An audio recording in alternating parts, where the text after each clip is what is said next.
জনতার ধাওয়াকে সাঁতরে পালালেন পৌর মেয়র। হ্যাঁ, ঠিকই শুনতে পাচ্ছেন, যমুনা টিভি নিউজ করেছে, আপনারা ভালো করে দেখেন। এই যে কয়েকটা বছর ক্ষমতা পাওয়ার পরে একজনকে ঢাল বানিয়ে যত প্রকার অপপ্রচার, যত প্রকার জুলুম, যত প্রকার মানুষকে হেনস্থ করা যায় সেটা কিন্তু একদল মানে নরপিচাচ গুলো করেছে। আর এখন দেখেন অবস্থাটা কি, সামান্য একটা সরকারি কর্মকর্তা তাদের সাথে কথাই বলা যায় না, তাদের কথাই বলার সুযোগটা দেয় নাই ভাই। বিশ্বাস করেন, এত পরিমাণ চাঁদাবাজি, এত পরিমাণ যা মনে চাইছে সেটা তারা করছে, এত পরিমাণ জোর জুলুম তারা করছে কয়েকটা বছরের মধ্যে।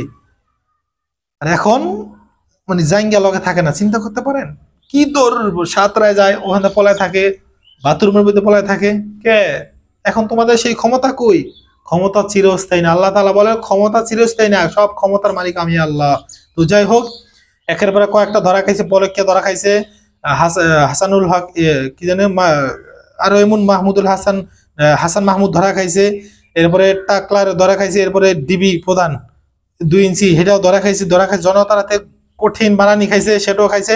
তো আমরা এরকম ভাবে যারা বাংলাদেশে এখনো আছে, দুর্নীতি করছে, মানুষের সাথে খারাপ ব্যবহার করছে, অমুক খালি কথা আওয়ামী লীগের লোকে আকাম করছে, দোষ কাদের? অমুক দল করছে, খালি ঘুরে ঘুরে অমুক দলই সব করছে। আর অগদলে সব ফেরেস্তা গুলো এখন দেখ, তারা ফেরেস্তা দেশে আজকে যদি ভালো কাজ করতে, তারা মানুষ অন্য দলের লোকগুলোর সাথে ভালো ব্যবহার করতে, আজকে তারা দেশের মানুষ দেশ থাকতে পারবে। আরে বেটা, এর সাথে কি মানুষ পতন করে নাই? এর সাথে পতন হয় নাই, এই ছাত্ররাই তো পতন করছে।